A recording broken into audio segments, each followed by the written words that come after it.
Running is a very unforgiving sport in the sense that it's very repetitive. So you're repeating the same motion over many, many miles.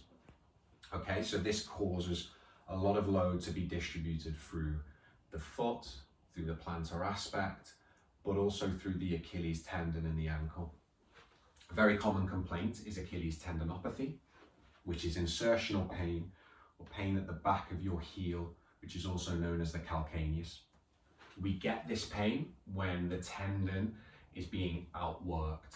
In other words, it hasn't got the capacity to deal with the load that you're putting through it, the training load, the overall load through running.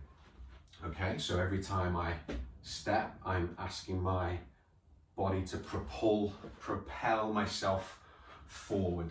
So I'm asking all of these tissues to basically give that force and load through my foot.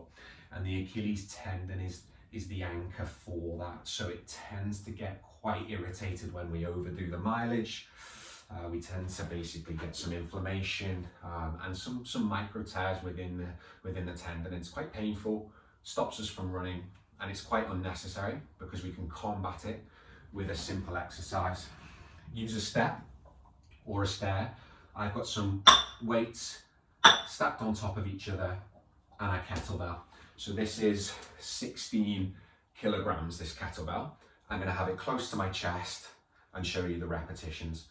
This is not about masses of load. This exercise is about control, okay? So I'm going to show you without any load.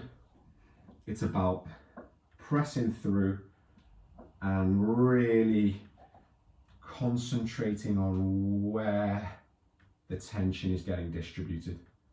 So you're slowing this down and controlling the movement massively. So I'm not, you can see, pressing. All I'm doing, even count to 3. 3, 2, 1. Back up. 3, 2, 1. Back up. Okay, what this is going to do is really load the tendon and get some strength back into that structure. So when we do go return to running, or let's say we're hitting a speed session, or we're hitting more faster, harder. Obviously the faster we run, if we're getting to that stage of the season where there's a lot of speed involved, so we're hitting our peak, our athletic peak, incorporate some of these types of exercises in and around your strength and conditioning work. If you are a runner, we should be doing strength and conditioning anyway, such as hex bar deadlifts, kettlebell deadlifts.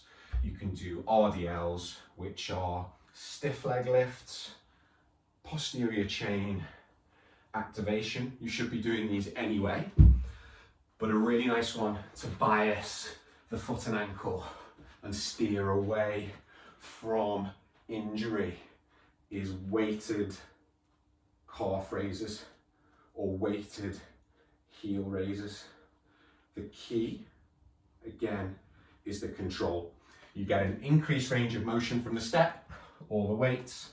So if I pop on, now I'm able to basically stress the structures through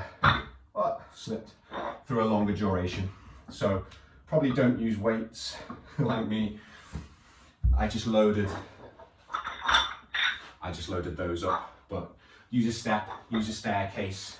Another way of doing it is putting this kettlebell into a rucksack. So sturdy rucksack, weights, kettlebell, then do your calf raises. Anywhere between 6 to 12 repetitions, 3 sets, get it done, maybe to failure on 1 or 2 of those sets, potentially before a track session, before some speed play, something like that. As I've said, if you're doing slow and steady miles, this might not be necessary, but if you're hitting your peak, you want to be making sure you can keep it snappy, so those tendons aren't going to go. I find this very useful. I hope you do too. Any messages, as always, I'm here. Give me a shout.